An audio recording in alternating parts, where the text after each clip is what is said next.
Hello and welcome to Faces of St. Kate. My name is Samantha Tim and I'm here with Maureen Ragalie, the curator at St. Kate the Arts Hotel. Today we're going to be talking about our roads to St. Kate. So Maureen. Hi Sam. Hello. Hello. So yes, I'm Maureen Ragalie. I'm the curator at St. Kate the Arts Hotel. And my road to St. Kate, well, I'm actually originally from Milwaukee, but I lived and worked in the New York art world for the past 8+ years, and just fairly recently moved back to Milwaukee. So the funny part is I never actually intended to work in the contemporary art world. I kind of fell into it by accident. My background's actually archaeology and anthropology, and I was really hoping to work for a natural history museum in their anthropology department. I love ancient cultures, and I took a little bit of art history, but everything ended at the Renaissance, and so it's actually really surprising to me that I am working in the contemporary art world right now. I made the transition. I was actually at NYU for museum studies for my master's program, and kind of on a whim, I decided to take one class called Museums and Contemporary Art, just because it sounded interesting, and I knew that since I was living in New York, I knew that there was a lot of contemporary art happening around me. I just didn't know anything about it, and I just thought that would be sort of a nice entry point into figuring out what this weird subculture was. And so I talked to the professor ahead of time, and he said, here's some background reading to do, and just let me know if you have any questions during the class. And I did a little research and started taking the class, and I was really fascinated by the subject matter. And a couple classes later, the professor took me aside and said, you seem smart. I have a friend who's opening an art gallery. Would you like to go work for her? And I said yes, because I needed a job, but right. I was of course really worried that I didn't know anything about contemporary art, and the gallery owner just looked at me and said, you'll learn. So that's how I started working at Cristin Tierney Gallery, which is sort of a mid-level art gallery in New York. They show sort of emerging to established artists there, and that was my first contemporary art experience. I sat at the front desk of her gallery and answered the phone and greeted people as they walked in and made checklists for shows and helped install. And by the time I graduated, I was looking for a more full-time position, and again sort of fell into working at another art gallery, David Zwirner Gallery, and I started working there without really realizing how big or important a gallery it was. I of course researched it before doing my interview, and realized that it was an important gallery, but not sort of to the extent of how important it was. And I went to the interview, loved everyone I met there, and it was only a couple months later when I was working there, I went, oh, I think this is a big deal. So I started out as part of the registrar department, so managing the exhibition installations, managing their art collections. And when I started working for David Zwirner, they had 2 gallery spaces on the same block in New York, and by the time I left, there were 2 separate galleries in New York, one in London, and an outpost in Hong Kong. And even now, they're continuing to expand. They're definitely one of the mega galleries now. But working at David Zwirner was really an interesting opportunity, because that was my entree into the what's considered blue chip contemporary art world. And so that was just an amazing experience, to really be at the top of the contemporary art world.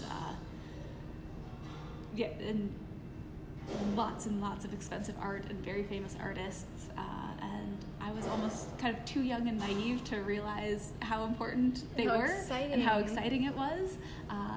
In retrospect now, I'm looking back on it going, oh my gosh, like you talked to so-and-so and you had no idea who they were. But it was also just a really great learning experience for me. And by the time I left, I was really managing the gallery's entire art collection. So helping all the different gallery locations keep track of where all the art was, so that when a client walked into the gallery in London, we could make sure that we had the correct art to show them. And it was a really great learning experience. And I ended up leaving that and going to ArtSpacecom, which is a contemporary art e-commerce site, because I was really interested in how the contemporary art world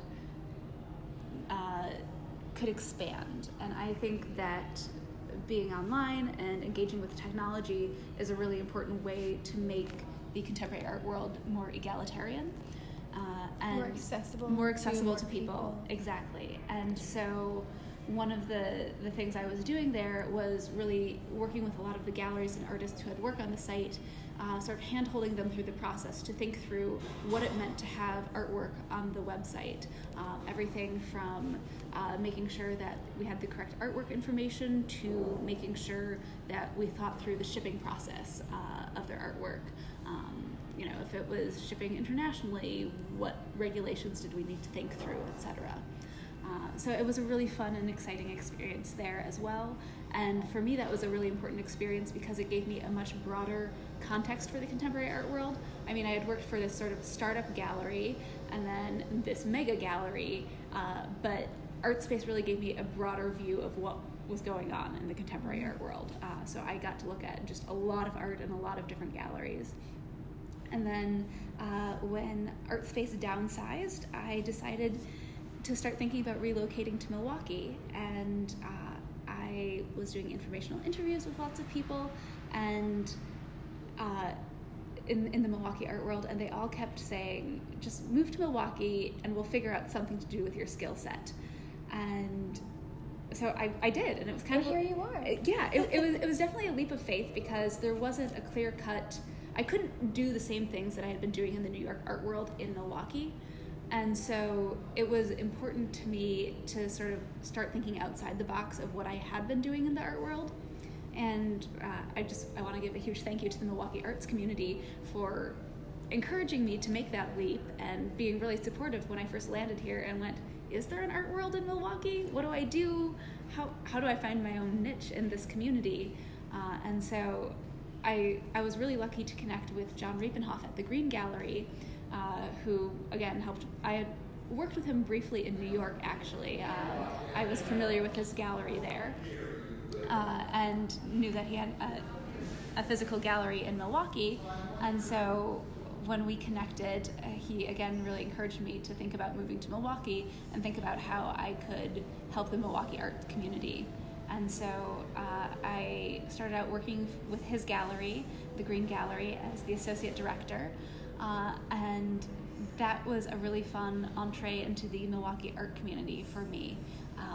He, I think, really helped me sort of establish myself here and figure out what was happening in the art world, and encouraged me to sort of think outside my sort of narrow art world view at that point, because I was so New York centric in how I was thinking about the art world, that it was really nice to have people sort of challenge that and say, there's actually a lot happening in Milwaukee in the art world, you just have to look at it through a slightly different lens. So that was really important to me. And so I ended up working with John Riepenhoff at the Green Gallery, and I also started my own business as an art consultant and advisor. So advising private clients as well as helping galleries and museums with exhibition installations. And through that, I ended up connecting with the Marcus family and heard about this position at the St. Kate.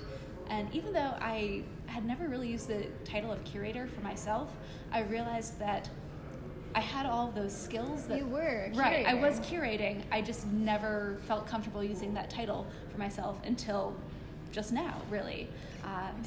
Yeah, it still feels a little new and strange when I call myself a curator, but I now looking back on it realize that this was an entire journey of me building my curatorial skills without even realizing it. And now I'm at the St. Kate, and it's just been a really fantastic opportunity for me here.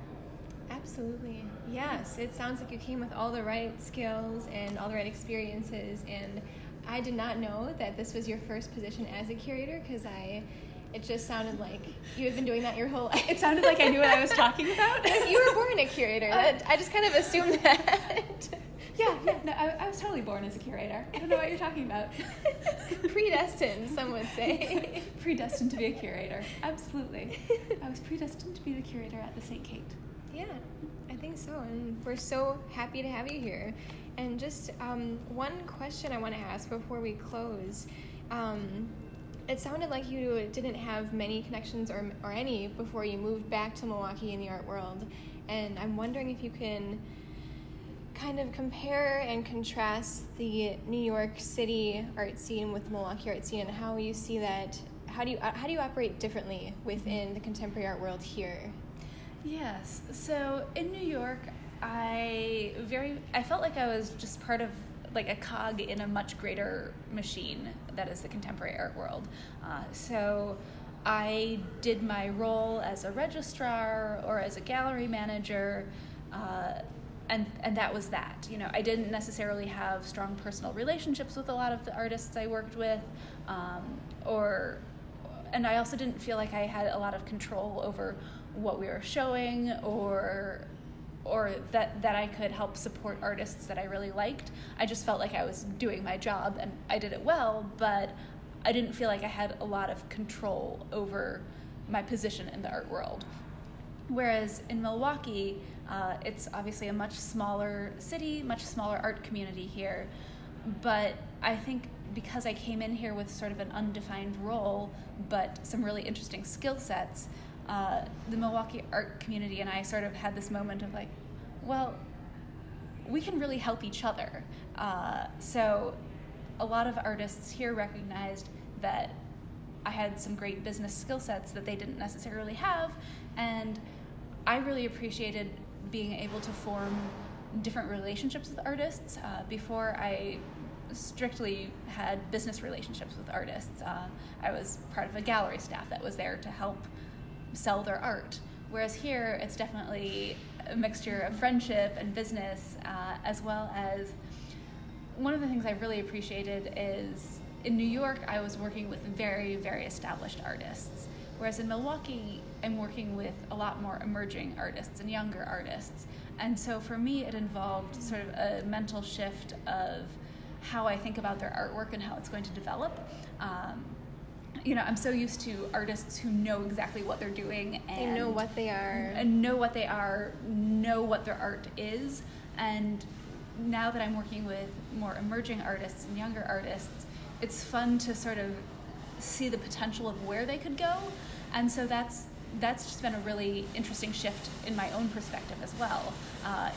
Realizing that, not all, Damien Hirst wasn't born as Damien Hirst. He emerged as the artist through a period of trial and error, and I didn't necessarily get to see that. I just see sort of the finished product of his artwork. And so to sort of have this really interesting opportunity of working with these younger artists to see where they're going to take their art practices has been really interesting for me. Absolutely, yes. So it sounds like you have a very personal investment and roots in the Milwaukee arts community now, which is also a crucial link between you and the artists in St. Kate. Absolutely, yes.